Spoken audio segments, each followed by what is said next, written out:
స్థానిక గౌతమ ఘాట్లో వించేసి ఉన్న శ్రీ ధర్మశాస్త్ర ఆధ్యాత్మిక కేంద్రం అయ్యప్ప స్వామి ఆలయంలో శ్రీ వారాహి అమ్మవారి నవరాత్రి మహోత్సవాలు తృతీయ సంవత్సరం ఘనంగా ముగిశాయి.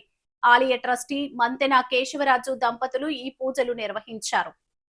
ఈ నెల 15వ తేదీన ప్రారంభమైన ఈ మహోత్సవాలు ఈ నెల 23వ తేదీ వరకు అయ్యప్ప స్వామి వారి ఆలయం పాలక మండలి ఆధ్వర్యంలో నిర్వహించారు. దీనిలో భాగంగా నేతి వెంకట శేష రమేష్ కుమార్ శర్మచే అమ్మవారికి కుంకుమ పూజలు భక్తి శ్రద్ధలతో నిర్వహించారు. భక్తులు తమ గోత్రనామాలతో 9 రోజుల పాటు కుంకుమ పూజలు నిర్వహించుకున్నారు. ప్రతిరోజు సాయంత్రం 6:30 నుంచి 7:30 గంటల వరకు ఈ పూజలు ప్రతిరోజు వైభవంగా నిర్వహించారు. అమ్మవారి పూజ చేసిన పసుపు, కుంకుమ, గాజులు విశేష ప్రసాదంగా అందజేశారు. ఆలయ ట్రస్టీ పొలసానపల్లి హనుమంతరావు, డీసీసీబీ మాజీ చైర్మన్ ఆకుల వీర్రాజు, జనసేన కార్పొరేషన్ అధ్యక్షుడు వై శ్రీనివాస్, గురుస్వాములు ఇసుకపల్లి సుబ్రహ్మణ్యం, షోలే, మిరియాల శ్రీను, పిచ్చుక సత్యనారాయణ తదితరులు అమ్మవారిని దర్శించుకుని తీర్థప్రసాదాలు స్వీకరించారు.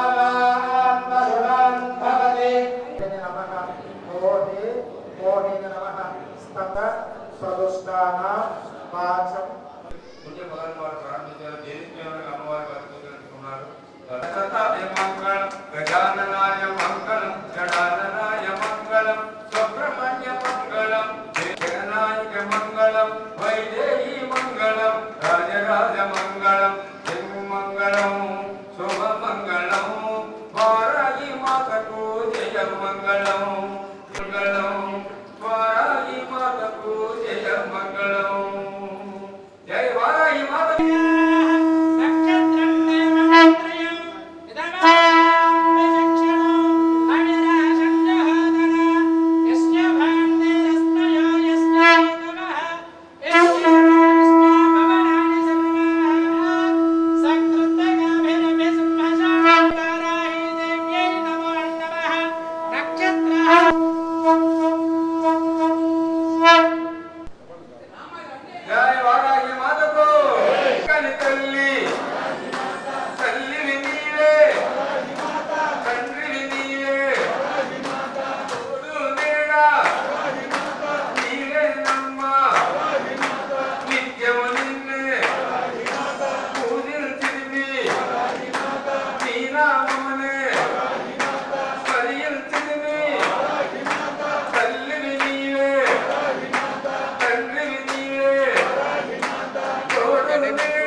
Right.